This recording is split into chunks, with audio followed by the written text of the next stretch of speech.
अरे बहू लाने वाली हो लेकिन वो गलती ना कर देना जो मैंने करी। अरे मैंने तो बहू को बेटी समझने की गलती ही कर दी और आज देखो कैसे सर पर चढ़कर नाच रही है। सही बोल रही है ये।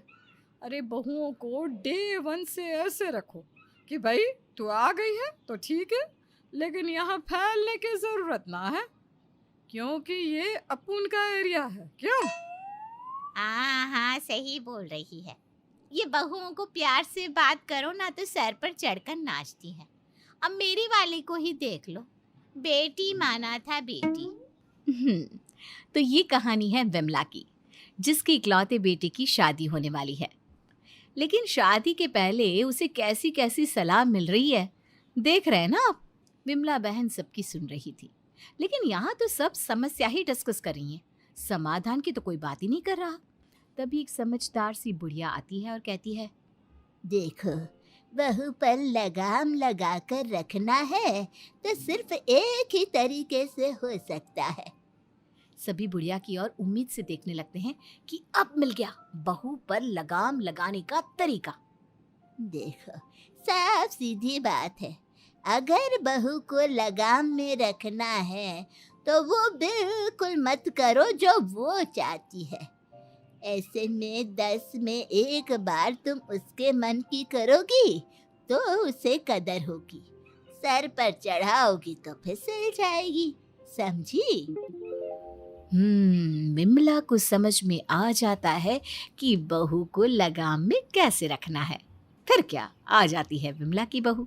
बहू अपनी माँ से कहती है, माँ, बड़ा अच्छा घर देखा है तूने मेरे लिए, बस माँ और बेटा, छोटा सा परिवार। बेटा, छोटा परिवार है, तुझे ज्यादा लोगों को खुश रखने की जरूरत नहीं है। बस एक ही सास है, उसकी हर बात मानना और जैसे मेरी सेवा करती थी वैसे ही सेवा करना। हाँ माँ, बिल्कुल, वो तो वैसे भी बहुत अच्छी लग रही हैं। पता है, मुझे अपनी सबसे महंगी साड़ी और जेवर एक बार में दे दिए। माँ भी बेटी के संस्कार जानकर खुश होती है। अच्छा माँ, चलती हूँ, उनके पास जाकर बैठ जाती हूँ, पता तो चले कैसी है वो। बहू सास के पास जाती है और पैरों के पास बैठ जाती है। माँ जी, आपको किसी चीज़ की ज़रूरत है तो बता दीजिएगा। हाँ हाँ, तुझे ही बताऊंगी ना, मैंने कौन सा यहाँ नौकरानी पाल रखी है। अब जा मेरे लिए चाय लेकर आ। बहू को सास से ये बिल्कुल उम्मीद नहीं थी। वो तो सास को माँ का दर्जा दे रही थी, लेकिन सास ने तो सीधा नौकरानी से तुलना कर दी। सही सुना था मैंने ये सासों के बारे में, पता नहीं किस मिट्टी की बनी होती है। शांति पसंद ही नहीं लगता इन लोगों को। अब बताओ, अच्छे से बोल रही हूँ, मम्मी जी, तो ये मुझे नौकरानी बना रही है। तभी सास की आवाज आती है, बहू पगला गई हो क्या? अकेले में क्या बड़बड़ा रही हो? चाय बोली, वो भी अभी तक दी नहीं। ला रही हूँ माँ जी, अब चाय बनाने में वक्त तो लगता है ना, मैंने कौन सा चाय पत्ती और चीनी को उबाल कर रखा था। हाय रे, बहू के मुंह से इतनी बात सुनकर सास की तो पैरों तले जमीन हिल जाती है। आहा, क्या जबान चला रही है? अरे माँ ने कुछ सिखाया नहीं क्या?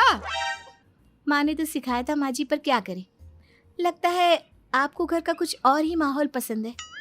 ज्यादा बोल मत, समझी? जबान खींच लूंगी। फोन की तार नहीं है मेरी जबान जो खींच लेंगी आप। बहू सास को चाय ला कर देती है और अपनी चाय लेकर कमरे में चली जाती है। पता नहीं कैसी औरत है, सोचा था कि साथ बैठकर चाय पीऊंगी, लेकिन कमरे में अकेले बैठकर पीनी पड़ रही है चाय। बड़ी आई, अरे तमीज ही नहीं है। अब आप लोग ही बताइए, कोई कैसे ऐसी बहुओं से प्यार जताए? माए तो इनकी मायके से ही सास बुरी बला है, सिखा कर भेजती है। वहीं बहू अब अपने काम से काम का मतलब रखने लगी और सास बहू पर पूरा अत्याचार। बहू देख, ये सूट वूट यहाँ नहीं चलेगा। ये मेरा घर है, तेरे मायके का आंगन नहीं जो तू सूट पहनकर फुदके। और हाँ, सर पर पल्ला भी होना चाहिए। सास मन में सोचती है कि कुछ दिनों में मैं खुद ही पल्ला रखने से मना कर दूंगी, फिर समझेगी कि मेरी सास देवी है, देवी।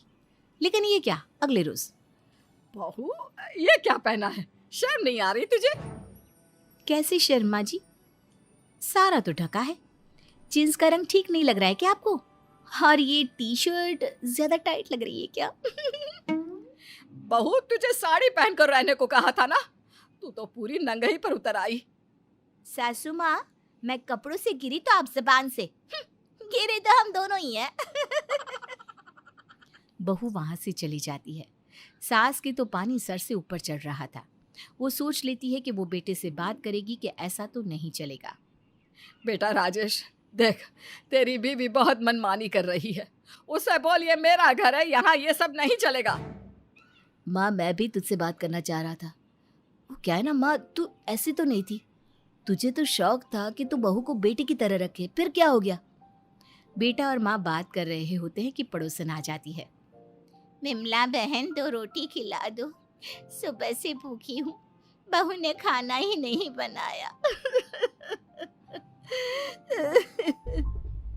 अरे रमा बहन, कैसी बहू है, सास को मारने पर तुली रहती है। रुको बहन, देती हूँ खाना। सास उठ रही होती है कि बहू आ जाती है। ये लीजिए रमा आंटी, खाना खाइए, और ये टिफिन, इसमें भी खाना है, मीरा को दे दीजिएगा। वाह जी वाह, बड़ी आई मीरा की फिक्र करने वाली। अरे मीरा बहू इतनी ही अच्छी होती तो रमा बहन को हम लोगों के घर खाना मांगने नहीं आना पड़ता। बड़ी आई मीरा के लिए खाना पैक करने वाली। एक रोटी तो सास को वो खिला नहीं सकती। और क्या बहन जी, सही बोल रही हो, लेकिन ये बहुओं का भी ना ग्रुप बना हुआ है, सब उसी में सास की बुराई करती रहती है और खुद की प्रशंसा। माँ जी, मीरा ने खाना क्यों नहीं बनाया? ज़रा ये बात भी तो रमा आंटी से पूछ लीजिए। मीरा को बच्चा होने वाला है।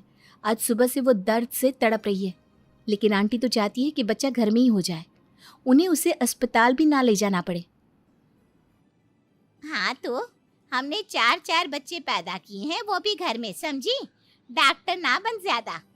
और हाँ, दर्द में भी हमने अपनी सास को खाना दिया है। अब तो सास को पड़ोसन पर गुस्सा आ जाता है। अच्छा, तो ये मामला है। बहू जा गाड़ी निकाल, मीरा को हम लेकर चलेंगे अस्पताल। अरे शर्म आनी चाहिए रमा, बहू दर्द से कांप रही है और तुम्हें रोटी खाने की पड़ी है। बहू निकाल गाड़ी। बहू को सास का ये रूप देखकर खुशी होती है। वो समझ जाती है कि सास में कमी नहीं है, कमी उन्हें सिखाने पढ़ाने वालों में है। लेकिन अब ऐसे लोगों से बहू कैसे निपटे? फिर अगले रोज। अरे विमला बहन, रमा बहन के साथ क्या कर दिया? आप लोगों ने तो उसका परिवार ही तोड़ दिया। पता है रमा बहन का बेटा उससे बात भी नहीं कर रहा, बोल रहा था कि आपने उसकी बहू को भड़का दिया। ये क्या हो गया? देखो बहन, बहू तो तुम्हारे घर में भी है, कल को कोई तुम्हारे साथ ऐसा करे तो बहुत गलत लगेगा ना तुम्हें। अरे कैसी बात कर रही हो? पता भी है बहू पेट से थी, पूरा समय था, लेकिन अस्पताल नहीं ले जा रही थी रमा उसे। अरे कल को बहू का कुछ हो जाता तो? जो भी था सास बहू का मामला था, तुम क्यों पड़ी बीच में? अब तुम्हारी बहू कुछ गलत करेगी तो ना आना समाज में मदद मांगने, हम नहीं करेंगे तुम्हारी कोई मदद। अरे कैसी बात कर रही हो बहन, हमने भी तो बच्चा पैदा किया है, और क्या हो जाता? ज्यादा से ज्यादा मर जाती तो दूसरे ब्याह लाता ना उसका बेटा, लेकिन तुमने ये ठीक नहीं किया। तभी बहू आ जाती है। वाह आंटी जी, क्या बात कही है। आपकी तो 3 बेटियां हैं ना, तीनों ही राज कर रही हैं ससुराल में। सुना सास को वृद्धाश्रम भेज दिया है और हमारे घर में आग लगाने आई हैं। माँ जी, आप ऐसे लोगों की बात ही ना सुनिए। हम हमारे घर में मिलकर रहेंगे तो बाहर वालों की अपने आप बोलती बंद हो जाएगी। बिल्कुल सही बहू, वैसे भी थोड़ी बहुत नोक झोंक तो हर घर में होती है। तू मेरी बहू नहीं बेटी है। अच्छा बहन जी, मुझे तो पता चल गया कि बहुओं को लगाम नहीं, आज़ाद करने की ज़रूरत है, जिससे घर में शांति और प्यार बना रहे। आप कब समझ जाएंगी ये बात? बनारस में रहने वाली नीता अपने पति के साथ रहती थी। उनका बेटा और बहू दोनों गुजरात के बड़े शहर में रहते। एक दिन नीता का पति सुधीर कहता है, अरे भाग्यवान, तूने बिना जिद कर ली थी कि घर नहीं खरीदना है, पहले बेटे को पढ़ाना है। अरे नहीं तो आज हम लोगों का भी घर होता। आपकी भी तो जिद थी ना कि बनारस नहीं छोड़ेंगे, नहीं तो अच्छा खासा बच्चों के साथ जाकर रहते हम। ये सुनते ही पति हंसने लगता है। बच्चों के साथ? अरे मैं जानता हूँ, 40 साल से इस शहर में रह रही हूँ। यहाँ के आसपास के लोग, तुम्हारा मायका ससुराल सब यही है। तुम्हारा मन नहीं लगेगा कहीं भी। और फिर ऊपर से ये बोलकर सुधीर शांत हो जाता है। हाँ हाँ बोलिए ना, ऊपर से क्या? जानती हूँ मैं क्या बोलना चाह रहे हो तुम। यही ना कि ऊपर से बहू से भी नहीं पटती। नहीं नीता, मैं जानता हूँ तुम्हें। तुम दूसरों की बहुओं को इतने प्यार से रखती हो, बोलती हो, समझाती हो, तो क्या अपनी बहू से गलत पेश आओगी? दोनों बात कर ही रहे होते हैं कि बेटे का मैसेज आता है। क्या मैसेज है राहुल का? पैसे भेजे होंगे। हाँ, आ गए हैं पैसे। चलो मैं जाकर जिसका जिसका देना है देकर खत्म करता हूँ, फिर बात करते हैं। अभी तो वैसे वो फोन भी नहीं कर पाएगा, बहू होगी ना साथ में, ऑफिस जाकर करेगा। सुधीर कुछ नहीं कहता और वहां से निकल जाता है। घर पर न जाने कैसी बहू आ गई है, पता नहीं क्या दिक्कत है उसे हम लोगों से। कितना प्यार से रखा, न कोई रोक पहनने में न खाने में, फिर भी चलो कोई नहीं, हमारे ही कर्म अच्छे नहीं होंगे। वो बड़बड़ा रही थी कि बाहर से काम वाली आती है। और माँ जी पैसे बढ़ा दो, अब तो 2 साल से उसी पैसे में काम कर रही हूँ मैं। अरे तो हम भी तो 2 ही तो है ना, कौन सा ज्यादा काम होता है। वो पीछे वाली गली में भी एक बुड्ढा और बुढ़िया ही रहते, लेकिन साल में कम से कम 2-4 बार बेटे बहू के पास जाते तो हैं।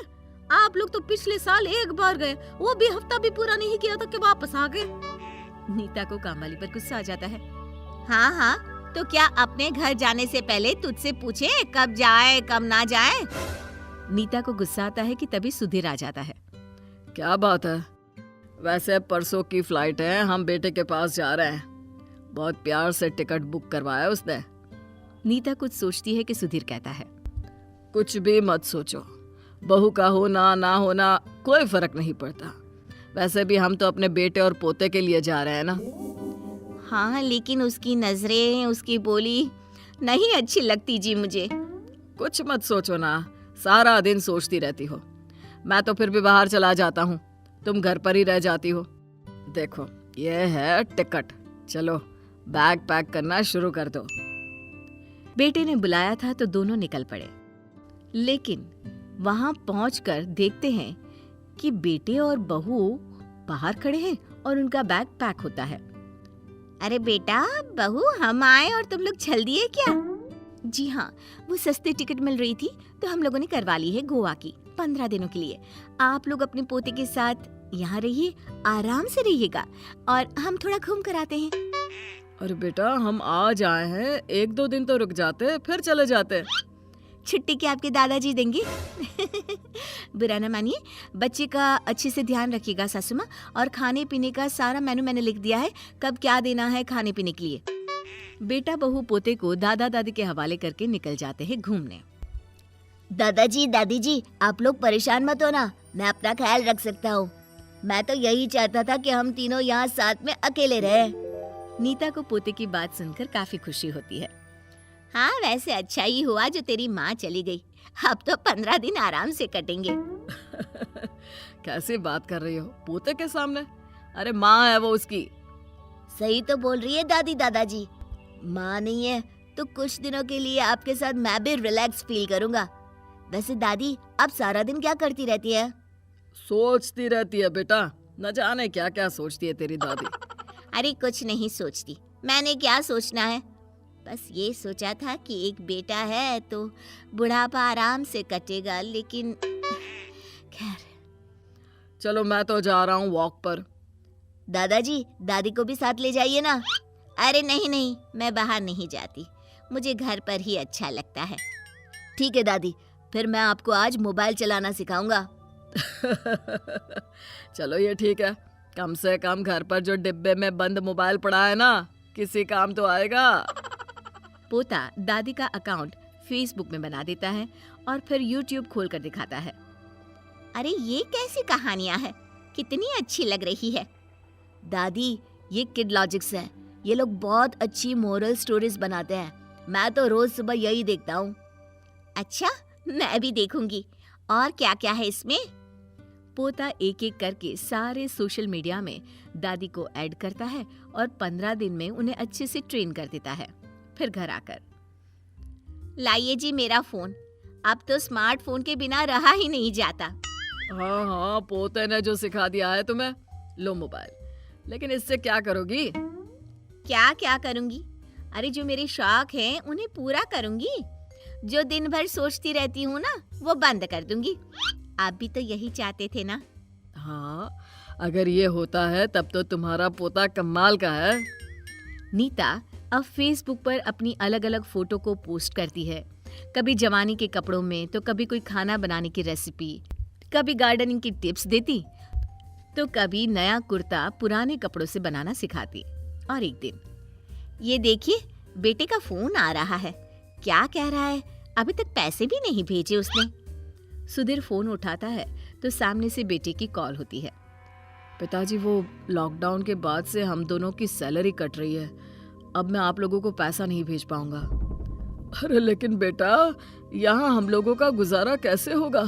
क्या खाएंगे? मकान भी किराए का है। अब देख लीजिए पिताजी, मैंने तो जो है कह दिया। अब भी छुट्टियां मनाने गया तो वहाँ भी काफी खर्चा हो गया है। शेफाली ने तो साफ मना किया है पैसे भेजने के लिए। बेटा फोन रख देता है और सुधीर का चेहरा लटक जाता है। समझ नहीं पाता कि बेटा इतना सेल्फिश कैसे हो गया। कुछ समझ में नहीं आ रहा, कैसे घर के सारे खर्चे चलेंगे। लेकिन तभी पोते का फोन दादी के फोन पर आता है। दादी, आपका अकाउंट नंबर दीजिए तो। मेरा तो कोई अकाउंट नहीं है बेटा। क्यों, क्या हो गया? ठीक है दादी, मैं दादाजी का अकाउंट डिटेल डाल रहा हूँ।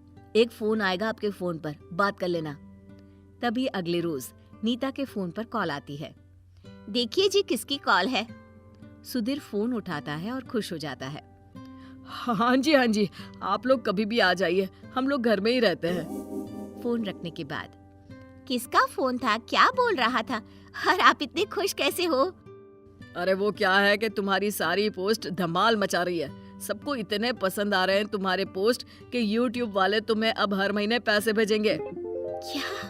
क्या बात कर रहे हैं? वो तो मैं बस शौक के लिए। अरे शौक ही अगर पैसे देने लगे तो हर्ज ही क्या है।